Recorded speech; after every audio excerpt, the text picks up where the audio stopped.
Non, c'est pas possible. Dis-moi que tu es en train de rigoler. Fabrizio Romano, dis-moi que tu es en train de rigoler. Bon, les gars, je sais que c'est peut-être un peu trop, mais il faut se rendre compte du truc. Breaking news, guys. Affaire presque conclue. Pour Milan Skriniar à Al Nasser. Club saoudien. Le club a envoyé une offre officielle au Paris Saint-Germain. Et un accord est sur le point d'être conclu pour le défenseur slovaque. Bon, pour ceux qui ne connaissent pas trop le dossier Skriniar, il faut vraiment savoir qu'une vente de Skriniar est de une très très importante, on va l'expliquer pourquoi, mais de deux super complexe. Super complexe. Mais d'après Fabrizio, ça va prendre cette direction-là. Et du coup, je pense que vous en doutez, mais on va parler du mercato parisien. Ça va être une vidéo un peu réaction à ce départ-là, mais se projeter parce que qui dit vente de Skriniar dit attention, le mercato parisien n'est pas terminé. J'insiste là-dessus. Bon, on rappelle quelque chose. Voilà, bon, Fabrizio Romano, hein, il a annoncé il y a quelques minutes à l'heure où je m'exprime. Je sais même pas où est, où est la news. Voilà, c'est ici. Il devrait aller à Al Nasser. Bon, Milan Skriniar, voilà, il commence un petit peu à vieillir quand même. Je vais quand même rappeler, hein, pour ceux qui ne connaîtraient pas, il a 29 ans. En vrai, c'est pas très vieux, 29 ans. On est au 11 février. Bon, ça va dans le foot moderne, surtout pour un défenseur qui peut jouer jusqu'à vieux. Maintenant, on va pas se mentir, Milan Skriniar au Paris Saint-Germain, peut-être que dans un premier temps, il y avait une certaine logique avec le jeu de Galtier, hein, voilà, dans un premier temps. Mais actuellement, oui, il n'a pas grande importance, grand rôle au Paris Saint-Germain. Donc sa vente est assez logique. Écoutez, bon, ben, c'est sûr qu'en Arabie, il aura un salaire extrême, mais vraiment extrême, extrême, extrême. Mes chers amis, on va être obligé de parler de Victor Osimhen dans cette vidéo. Mais avant ça, je tiens à montrer les salaires du Paris Saint-Germain. Alors là, nous sommes sur football, foot mercato, tout simplement. Et là, on est sur le site Capology, voilà, où on voit les salaires. Donc, prenez ça avec des pincettes, entre guillemets, mais c'est quand même des salaires où il y a une certaine fiabilité. Et vous ne rêvez pas, regardez le salaire de Milan Skriniar. Devant même des mecs comme Hakimi, comme Asensio ou autres. Skriniar, brut par an, 14 millions et demi par an brut. Là, sur Foot Mercato, on voit un salaire moins élevé. Est-ce que c'est le salaire net? Je ne sais pas. 13,20 millions. Il n'y a que Marquis, il n'y a que Ousmane et il n'y a que Lucas Hernandez qui ont un salaire plus élevé. Bah non, en fait, Lucas, apparemment, il aurait le même salaire que lui. C'est beaucoup trop. C'est beaucoup trop. Et en vrai de vrai, bon, on va pas rentrer dans le débat, ouais, mais est-ce que voilà, les salaires des footballeurs, machin, ça, c'est un autre débat. Et en vrai, oui, le PSG donne des salaires énormes à ses joueurs, hein. Même quand tu prends, bah, je sais pas, Carlos Soler, 4,8 millions, c'est énorme, hein. Maintenant, oui, c'est vrai que dans le football moderne, c'est ce genre de prix, c'est normal. Mais bon, en tout cas, pour Skriniar, disons, je sais pas qu'est-ce qu'il a fait pour mériter ce genre de salaire. Je rappelle quand même que Skriniar est arrivé libre, hein, il me semble de mémoire. Il avait une grosse prime sur le transfert, il y avait forcément un gros salaire. Voilà, c'est malheureusement un transfert que j'ai trouvé assez particulier à l'époque. Bon, je n'étais pas encore sur YouTube. Mais voilà, après, c'est vrai qu'on peut se poser la question, notamment Kolo Muani 9 millions. Après, c'est vrai que quand tu recrutes Kolo, bon, 9 millions, peut-être que ça a un sens. Mais du coup, vous l'avez compris, le salaire de Skriniar est énorme. Et le fait que Skriniar va partir du PSG peut complètement bouleverser la fin du mercato parisien. On rappelle quand même que oui, le PSG a argent illimité. Oui, le PSG en soi pourrait poser 500 milliards d'un coup. Mais ça marche pas comme ça. Il y a des règles. Dégraisser, enlever des joueurs et des salaires, par extension, c'est absolument obligatoire. Là, mine de rien, ben, tu perds pas un salaire de 4-5 millions, qui serait quand même pas mal. Tu perds un salaire de plusieurs dizaines de millions, non, mais plus de 10 millions, quoi. Sur Foot Mercato, encore une fois, du 13-20. Là, on est sur du, voilà, environ 16 annuels bruts. Donc, on serait sur ces alentours-là. Là, je pense que c'est quand même le truc net, donc 13 millions. C'est énorme. Et donc, on va directement aborder la question du mercato. Quel joueur vous vous attendez à voir venir maintenant à la fin du mercato? Je vais évoquer Osimhen, mais avant ça, on va regarder quand même les autres postes. Ok. Nous nous retrouvons directement, comme d'habitude, sur Transfermarkt pour voir un petit peu le mercato parisien. Bon, les arrivées du PSG pour ce mercato-là, c'est très très simple. Je vais vous montrer ça maintenant si la connexion voilà, veut bien avancer. Il y a eu Joao Neves, qui est un milieu, ok, 60 millions. Prix, je trouve vraiment ok hein, pour lui. Désiré Doué, qui arrive en tant que soit ailier, soit un petit peu joueur axial, milieu offensif assez polyvalent, voilà, un peu comme Neves. Willan Pacho, qui pour le coup arrive en tant que central dans une défense à 3, comme on le voit depuis le début de cette saison, même voilà, fin de saison dernière. Safonov, qui arrive en tant que numéro 2, en tant que gardien. Et voilà, à peu près, le reste, c'est tout. Les restes sont partis. Moscardo est parti en prêt à Reims. Bon, factuellement, ben, on est bientôt à la fin du mercato. Le PSG, c'est que 4 recrues. Je peux comprendre la déception de certains, même si, attention, il reste encore quelques jours. Qu'est-ce qu'il faudrait faire? C'est la question. Qu'est-ce qu'il faudrait faire maintenant comme joueur? Et honnêtement, c'est pas évident parce qu'il y a eu un gardien. Bon, le gardien, on va l'enlever parce que c'est clairement pas le truc le plus important avec Donnarumma et Sofanov. On va dire que c'est bon. Ok. Il y a eu un central et, j'allais dire, deux milieux. Un milieu qui est vraiment milieu Neves et un joueur Désiré Doué qui, on va dire, est surtout un joueur offensif. On est ok là-dessus. Bon. Quand on regarde l'effectif global, notamment, on va dire, au niveau du milieu de terrain, qu'est-ce que tu as au milieu? Ok. Tu as Danilo qui pourrait potentiellement partir. Danilo, bah, je vais voir au niveau du salaire. Je pense pas qu'il a un salaire non plus aberrant. Ouais, Danilo, voilà. Ouais, c'est un des salaires les plus faibles du PSG. 3,2. Bon, ça va. Par contre, Nuno Mendes, 1 million. Est-ce qu'il y a un bug là? J'espère que c'est un bug quand même, parce que je trouve ça, j'allais dire faible. C'est énorme hein, pour tout le monde, mais au PSG, 1 million. Non, je crois qu'il y a un bug. C'est pas possible. Bah, apparemment, je suis en train de voir, même sur Capology, Nuno Mendes est un des salaires les plus faibles. Bon, écoutez, je pense qu'il a été blessé et tout, hein. Son contrat, il devrait être prolongé, il aura une réhausse normalement, mais bon, on va pas s'éloigner du sujet, hein. Vous savez que j'aime beaucoup m'éloigner du sujet, mais bon. Ok, en milieu de terrain, je vais pas compter Danilo parce qu'il est hors du plan de Luis Enrique. Ok. Warren Zaïre-Emery. J'ai même pas compté Ugarte qui est sur le départ. Warren Zaïre-Emery. Ok. Vitinha, Fabian Ruiz, Carlos Soler qui est parti, non? Je sais pas s'il est parti, mais il va partir. Ok, on va pas le compter. Kari, il est en prix, il me semble.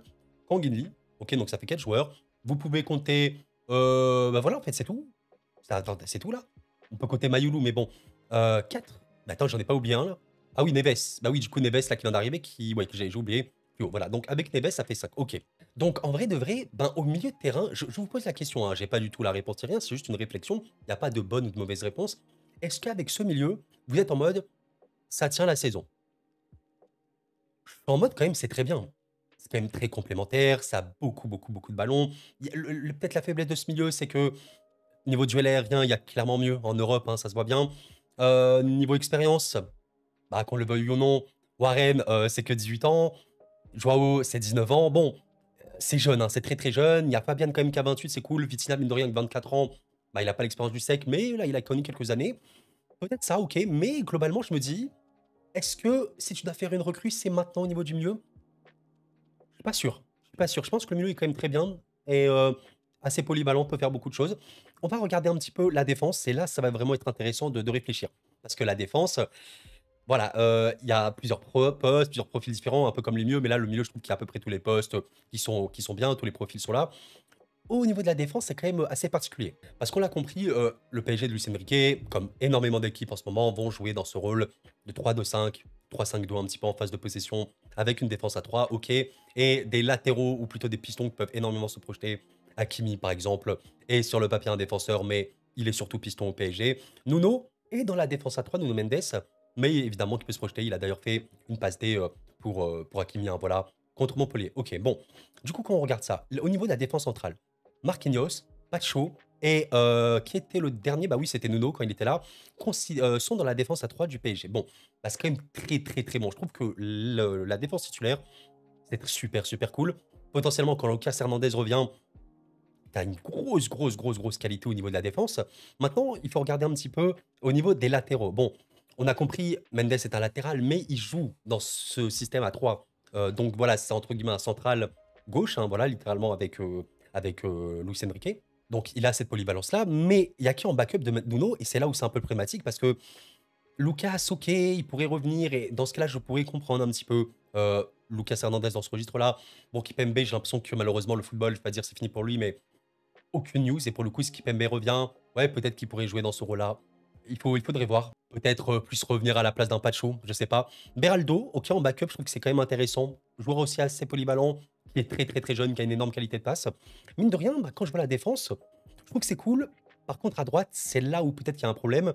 Hakimi, qui au PSG n'est pas dans le système à 3, mais très très haut sur le terrain.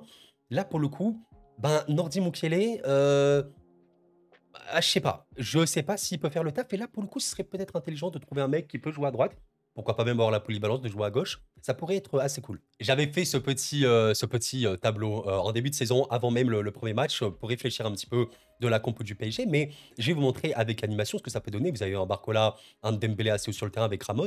Vous avez bon, le milieu de terrain évidemment qui est très malléable, hein, qui peut aller vraiment dans tous les sens, on pourrait avoir ce genre de truc. Et par exemple, Hakimi, qui est souvent très très haut sur le terrain. C'est pas rare de voir voilà, Dembélé qui est ici, très très haut, avec Hakimi, même qui peut être plus intérieur, hein, voilà, Hakimi comme ça. Et ce système à 3, Marquinhos, bah là j'ai mis Lucas, mais vous avez compris, ça peut être Pacho totalement, et Nuno Mendes qui, lui, est catégorisé comme un latéral, mais sur le terrain peut être complètement dans ce système à 3.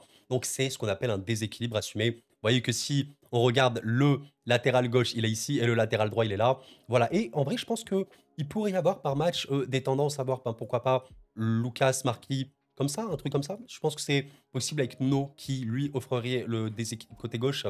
Je trouve quand même que Hakimi, il est tellement, tellement, tellement dangereux. Il a aussi beaucoup plus d'expérience.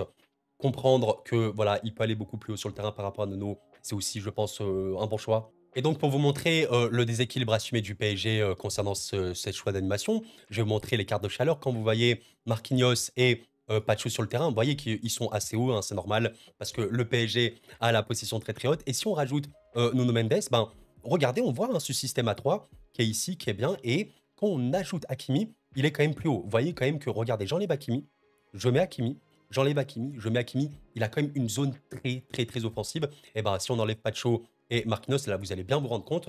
Regardez ce déséquilibre. Assumez que, voilà, Hakimi est très haut sur le terrain, littéralement comme un ailier limite. Je pense que si on met Hakimi plus Dembélé, voilà, ça va être très parlant. Regardez Dembélé. Là, je montre juste Dembélé. Vous voyez, ça, c'est la zone de Dembélé.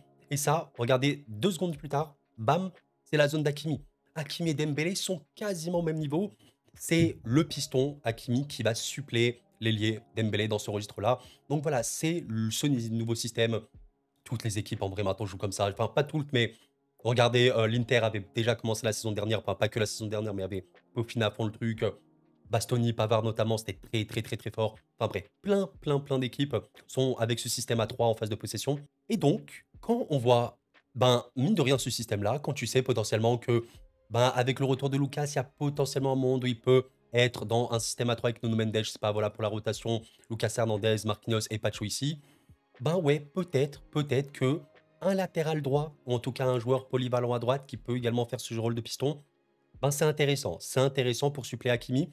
Voilà, ça c'est une des premières recrues mercato. Un mec qui peut jouer à droite. Ok. Maintenant, on va y arriver, forcément. L'attaque. Bon, on va être très clair. Est-ce qu'Osimhen doit venir au PSG? Ça, c'est la question que tout le monde se pose. Est-ce que Victor Osimhen doit venir au Paris Saint-Germain? Vous savez, si vous me suivez depuis quelques temps sur la chaîne, je vais pas dire que je milite à fond pour son arrivée parce que dans l'absolu, j'aimerais un attaquant, un neuf complet qui peut vraiment faire beaucoup de choses, qui a également sa qualité de finition, mais qui est très très bon dans la construction, dans la participation collective, dans les replis défensifs. C'est un tout. Et en l'occurrence, Asensio, ben, il cache un peu ces causes-là, même si, bon, il peut manquer de constance, il n'est pas totalement vraiment un neuf. Il faudrait un neuf qui peut faire tout ça. Et Julian Alvarez, notamment l'Argentin qui allait à l'Atlético, était parfait. Bon. Maintenant, Osimhen, c'est un monstre de danger. Je vous renverrai vers mes vidéos, mais Osimhen, c'est un danger absolu sur un terrain. Il n'y a pas beaucoup d'attaquants plus dangereux qu'Osimhen dans la surface de réparation. Ce mec-là, avec un collectif énorme, ça déroule. Ça déroule de fou. Et quand même, le PSG, on peut leur trouver des problèmes au niveau du jeu et tout, il n'y a pas de problème, mais c'est quand même dur de critiquer le PSG dans son intensité, dans la construction, dans la beauté du geste. Ça pue le ballon. Ces joueurs puent le ballon. Quand tu regardes les joueurs là qui composent le PSG, bah, il y a à peu près tout pour la construction. Il y a du jeu, de l'intelligence, il y a de la passe, il y a de la percussion, il y a du dribble sur à peu près tout, quoi. Mais rien que quand tu prends les ailiers, Barcola et Dembélé, bah, ils apportent ça, le dribble, la percussion, la créativité. Surtout voilà, sur les ailes, axial, la créativité axiale qui peut peut-être manquer, bah, c'est peut-être Kanguini qui pourrait l'apporter. Il y a un monde où Doué va avoir un rôle de plus en plus important, lui peut totalement l'apporter également. Mine de rien, ce milieu, Vitinha, Warren Zahir Emery, Fabian Ruiz et Neves, entre la projection, le volume de jeu global, la qualité de passe pour casser des lignes, le QI foot, enfin, c'est ultra, ultra complet. Les gars, un top, top, top, top numéro 9 avec un tel collectif, waouh! Waouh, je demande à voir ça, les gars. Honnêtement, j'étais pas... Je vais pas dire que j'étais pas chaud. J'étais en mode, Osimhen, je peux comprendre et j'aimerais bien. Mais il faut voir ce qu'il y a avant. Maintenant, avec quand même les recrues qu'il a pu avoir faites, avec les montants en puissance de certains joueurs, ah ouais, ça me hype bien, quoi. Vraiment. Vraiment. Donc, Victor, j'ai entendu dire que tu pouvais aller en Arabie. Je sais pas si c'était à volonté, mais à la capitale, tu seras bien accueilli, crois-moi. Là, Victor, tu seras très très bien accueilli. J'avoue, je rêverais quoi. Je rêverais de voir ça.